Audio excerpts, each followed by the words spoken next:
দেখুন বন্ধুরা, আমার কিন্তু ডিম পোস্তটা একদম রেডি হয়ে গেছে। দেখুন কত সুন্দর দেখতে লাগছে, দেখতেও যেরকম সুন্দর লাগছে, খেতেও কিন্তু অসাধারণ লাগবে। এরকম ডিম পোস্ত যদি হয় তাহলে কিন্তু ভাতের সাথে আর কোনো তরকারি লাগবে না। এই ডিম পোস্ত দিয়েই কিন্তু যে কোনো লোক এক থালা ভাত খেয়ে নিতে পারবে। নমস্কার বন্ধুরা, ডোনার রান্নাঘরে সবাইকে স্বাগত জানিয়ে আজকে আমি আপনাদের সাথে শেয়ার করব একটা মজাদার রেসিপি। সেটা হলো ডিমের রেসিপি, ডিম পোস্ত। বন্ধুরা, আপনারা সম্পূর্ণ ভিডিওটা দেখতে থাকুন। আশা করছি আজকের ভিডিওটা আপনাদের সবার খুব ভালো লাগবে। তো দেখুন বন্ধুরা, আমি এখানে ডিম পোস্ত করার জন্য এখানে ডিম সেদ্ধ করে নিয়েছি আর আলু সেদ্ধ করে নিয়েছি। প্রথমে আমি ডিমটা ছাড়িয়ে নেব, আলুটাকে সাইডে রেখে।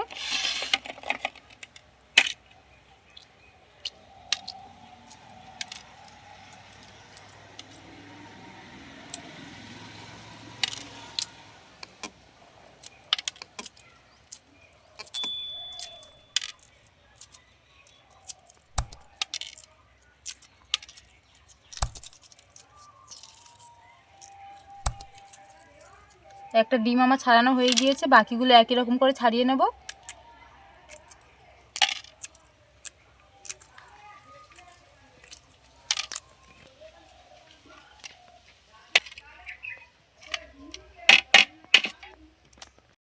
তো দেখুন আমার ডিমগুলো ছাড়ানো হয়ে গিয়েছে। আর ডিম পোস্ত করার জন্য অবশ্যই পোস্তটা লাগবে, তাই 2 চামচ পোস্ত নিয়ে নিচ্ছি।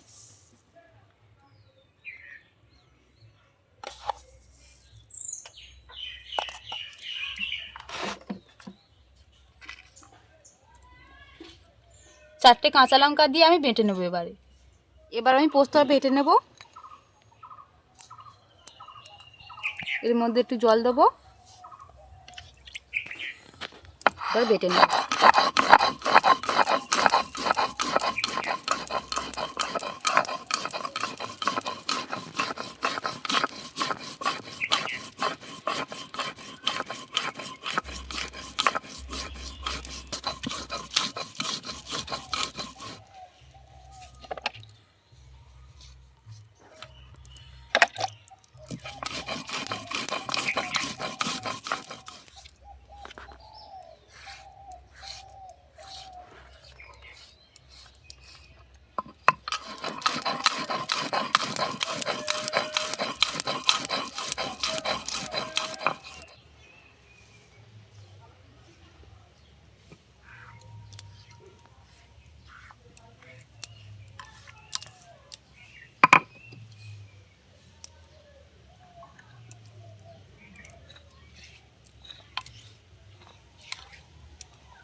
দেখুন এদিকে কিন্তু সব আমার বাটাবুটি একদম কমপ্লিট হয়ে গেছে। পোস্ত মেটে নিয়েছি আর এখানে আদা রসুন বেটে নিয়েছি আর পেঁয়াজ কুচিয়ে নিয়েছি। এবার ডিম পোস্তটা বানানোর জন্য উনানটা জ্বালিয়ে নেব।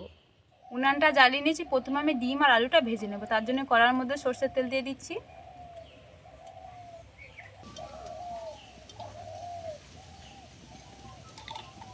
তেলটা আমি হালকা করে গরম করে নেব।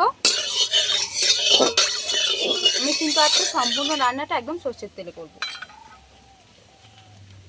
প্রথমে ডিম দিয়ে দিচ্ছি।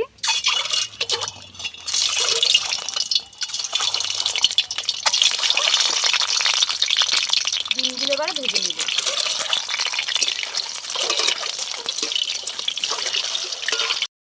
দেখুন ডিমটা আমি হালকা লাল লাল করে ভেজে নিয়েছি। এবার আমি তুলে নিচ্ছি।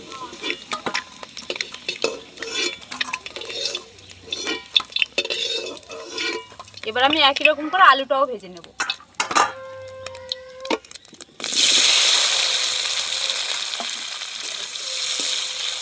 আলুটাও আমি নেড়ে চেড়ে ভেজে নেব।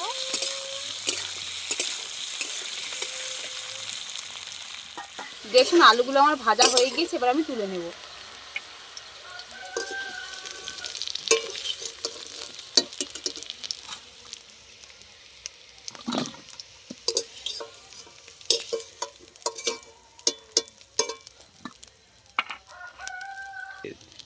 ডিম পোস্তটা বানানোর জন্য আরও কিছুটা তেল দিয়ে দিচ্ছি।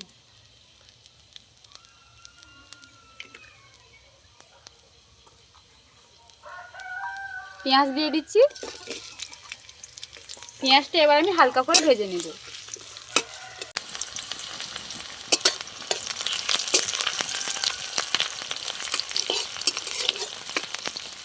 দেখুন পেঁয়াজটা আমার ভাজা হয়ে গিয়েছে। এবার আদা রসুন দিয়ে দিচ্ছি।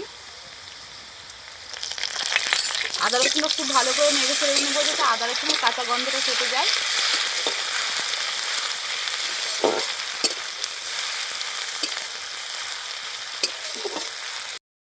দেখুন আদা রসুনের কাঁচা গন্ধটা কেটে গিয়েছে, এবার পোস্ত আর লঙ্কা বাটাটা দিয়ে দিচ্ছি।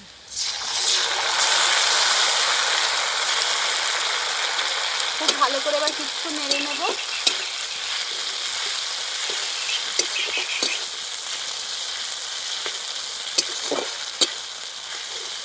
দেখুন পোস্ত আর কাঁচা লঙ্কা বাটা দিয়ে খুব ভালো করে নেড়ে চেড়ে নিয়েছি। এবার মশলার উপকরণগুলো আমি দিয়ে দেবো। হলুদের গুঁড়ো দিয়ে দিচ্ছি,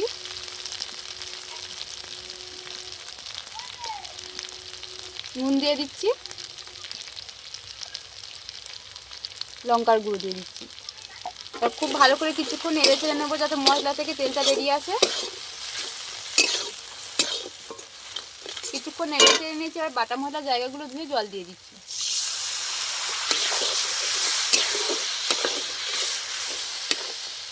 এবার গ্রেভিটাকে কিছুক্ষণ ফুটিয়ে নেব। দেখুন মশলা থেকে খুব ভালোভাবে তেল ছাড়া আরম্ভ করে দিয়েছে। ডিম আর একটু দিয়ে দিচ্ছি। এবার কিছুক্ষণ নেড়ে নেব।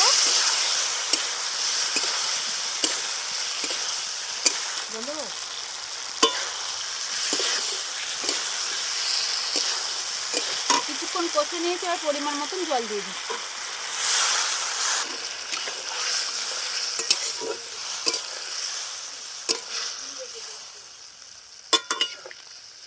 এবার আমি 10 মিনিটের মতন জাল দিয়ে নেব। পরিমাণ মতন জল দিয়ে দিচ্ছি। আর স্বাদটাকে ব্যালেন্স করার জন্য অল্প করে চিনি দিয়ে দিচ্ছি। দিয়ে আরও 5 মিনিট আমি ফুটিয়ে নেব।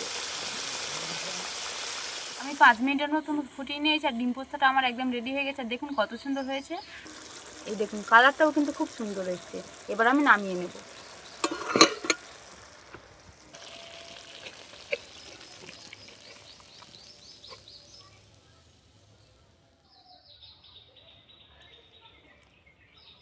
দেখুন বন্ধুরা আমার কিন্তু ডিম পোস্তটা একদম রেডি হয়ে গেছে। দেখুন কত সুন্দর দেখতে লাগছে। দেখতেও যেরকম সুন্দর লাগছে, খেতেও কিন্তু অসাধারণ লাগবে।